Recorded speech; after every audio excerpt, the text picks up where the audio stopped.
कृष्ण वंदे जगद्गुरुम्। 7वां अध्याय का 3रा श्लोक। मनुष्याणा सहस्रेषु कशिचद्यत्ति सिद्धे यत्तांपि सिद्धाना कशिचन्मा वेत्ति तत्वतः। ऊपर कहे गए श्लोकों का अर्थ है, हजारों मनुष्यों में कोई एक वास्तविक सिद्धि के लिए यत्न करता है और उन यत्न करने वाले सिद्धों में कोई एक ही मुझे तत्व से जानता है। मनुष्याणा सहस्रेषु कश्चिद्यत्ति सिद्धे का अर्थ है, हजारों मनुष्यों में कोई एक ही मेरी प्राप्ति के लिए यत्न करता है। तात्पर्य है कि जिनमें मनुष्य अपना है, अर्थात जिनमें पशुओं की तरह खाना पीना और ऐश आराम करना नहीं है, वे ही वास्तव में मनुष्य हैं। उन मनुष्यों में भी जो नीति और धर्म पर चलने वाले हैं, ऐसे मनुष्य हजारों हैं। उन हजारों मनुष्यों में भी कोई एक ही सिद्धि के लिए यत्न करता है, अर्थात जिससे बढ़कर कोई लाभ नहीं, जिसमें दुख का लेश भी नहीं और आनंद की किंचन मात्र भी कमी नहीं, कमी की संभावना ही नहीं, ऐसे स्वतः सिद्ध नित्य तत्व की प्राप्ति के लिए यत्न करता है। जो परलोक में स्वर्ग आदि की प्राप्ति नहीं चाहता और इस लोक में धन मान भोग कीर्ति आदि नहीं चाहता, अर्थात जो उत्पत्ति विनाशशील वस्तुओं में नहीं अटकता और भोगे हुए भोगों के तथा मान बढ़ाई आदर सत्कार आदि के संस्कार रहने से उन विषयों का संग होने पर, उन विषयों में रुचि होते रहने पर भी जो अपनी मान्यता उद्देश्य विचार सिद्धांत आदि से विचलित नहीं होता, ऐसा कोई एक पुरुष ही सिद्धि के लिए यत्न करता है। इससे सिद्ध होता है कि परमात्म प्राप्ति रूप सिद्धि के लिए यत्न करने वाले अर्थात दृढ़ता से उधर लगने वाले बहुत कम मनुष्य होते हैं। परमात्म प्राप्ति की तरफ न लगने में कारण है भोग और संग्रह में लगना। सांसारिक भोग पदार्थों में केवल आरंभ में ही सुख दिखता है। मनुष्य प्रायः तत्काल सुख देने वाले साधनों में ही लगते हैं। उनका परिणाम क्या होगा इस पर वे विचार करते ही नहीं।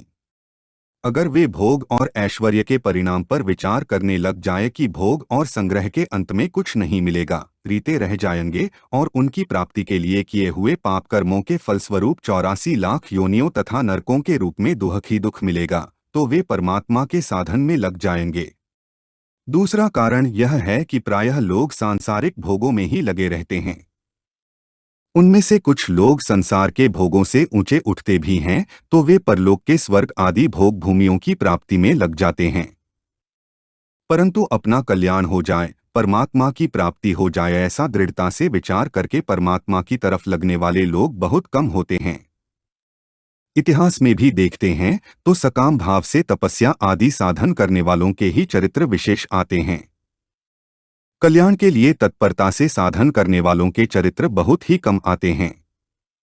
वास्तव में परमात्म तत्व की प्राप्ति कठिन या दुर्लभ नहीं है, प्रत्युत इधर सच्ची लगन से तत्परतापूर्वक लगने वाले बहुत कम हैं।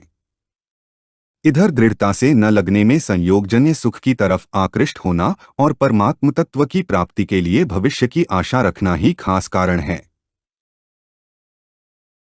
यत्तांपि सिद्धानाम का अर्थ है, यहाँ सिद्ध शब्द से उनको लेना चाहिए जिनका अंतःकरण शुद्ध हो गया है और जो केवल एक भगवान में ही लग गए हैं। उन्हीं को गीता में महात्मा कहा गया है। यद्यपि सब कुछ परमात्मा ही है, ऐसा जानने वाले तत्वज्ञ पुरुष को भी महात्मा कहा गया है, तथापि यहाँ तो वे ही महात्मा साधक लेने चाहिए जो आसुरी संपत्ति से रहित होकर केवल दैवी संपत्ति का आश्रय लेकर अनन्य भाव से भगवान का भजन करते हैं। इसका कारण यह है कि वे यत्न करते हैं यत्ताम, इसलिए यहाँ तत्वज्ञ महात्मा को नहीं लेना चाहिए। यहाँ यत्ताम पद का तात्पर्य मात्र बाह्य चेष्टाओं से नहीं है। इसका तात्पर्य है भीतर में केवल परमात्म प्राप्ति की उत्कट उत्कंठा लगना, स्वाभाविक ही लगन होना और स्वाभाविक ही आदरपूर्वक उन परमात्मा का चिंतन होना। कश्चिन्मा वेत्ति तत्वतः का अर्थ है, ऐसे यत्न करने वालों में कोई एक ही मेरे को तत्व से जानता है। यहाँ कोई एक ही जानता है, ऐसा कहने का यह बिल्कुल तात्पर्य नहीं है कि यत्न करने वाले सब नहीं जानेंगे, प्रत्युत यहाँ इसका तात्पर्य है कि प्रयत्नशील साधकों में वर्तमान समय में कोई एक ही तत्व को जानने वाला मिलता है। कारण कि कोई एक ही उस तत्व को जानता है और वैसे ही दूसरा कोई एक ही उस तत्व का विवेचन करता है। आश्चर्यवत् पश्यति कश्चिदेनमाश्चर्यवद् वदति तथैव चान्यः। यहाँ तथैव चान्यः वैसे ही दूसरा कोई कहने का तात्पर्य न जानने वाला नहीं है, क्योंकि जो नहीं जानता है वह क्या कहेगा और कैसे कहेगा। अतः दूसरा कोई कहने का तात्पर्य है कि जानने वालों में से कोई एक उसका विवेचन करने वाला होता है। दूसरे जितने भी जानकार हैं वे स्वयं तो जानते हैं, पर विवेचन करने में, दूसरों को समझाने में वे सबके सब समर्थ नहीं होते। प्रायः लोग इस तीसरे श्लोक को तत्व की कठिनता बताने वाला मानते हैं, परंतु वास्तव में यह श्लोक तत्व की कठिनता के विषय में नहीं है, क्योंकि परमात्म तत्व की प्राप्ति कठिन नहीं है। प्रत्युत तत्व प्राप्ति की उत्कट अभिलाषा होना और अभिलाषा की पूर्ति के लिए तत्वज्ञ जीवनमुक्त महापुरुषों का मिलना दुर्लभ है, कठिन है। यहाँ भगवान अर्जुन से कहते हैं कि मैं कहूँगा और तू जानेगा, तो अर्जुन जैसा अपने श्रेय का प्रश्न करने वाला और भगवान जैसा सर्वज्ञ कहने का मिलना दुर्लभ है। वास्तव में देखा जाए तो केवल उत्कट अभिलाषा होना ही दुर्लभ है, कारण कि अभिलाषा होने पर उसको जानने की जिम्मेवारी भगवान पर आ जाती है।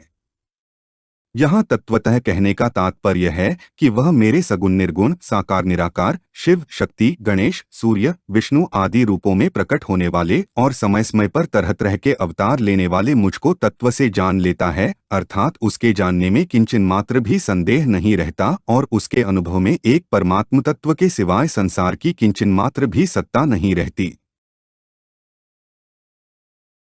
हमारे चैनल को सब्सक्राइब करें। अगर यह वीडियो आपको अच्छी लगी तो वीडियो को लाइक करें, वीडियो को अपने दोस्तों के साथ शेयर करें, अपने सुझाव हमें कमेंट करके बताएं। जय श्री कृष्णा।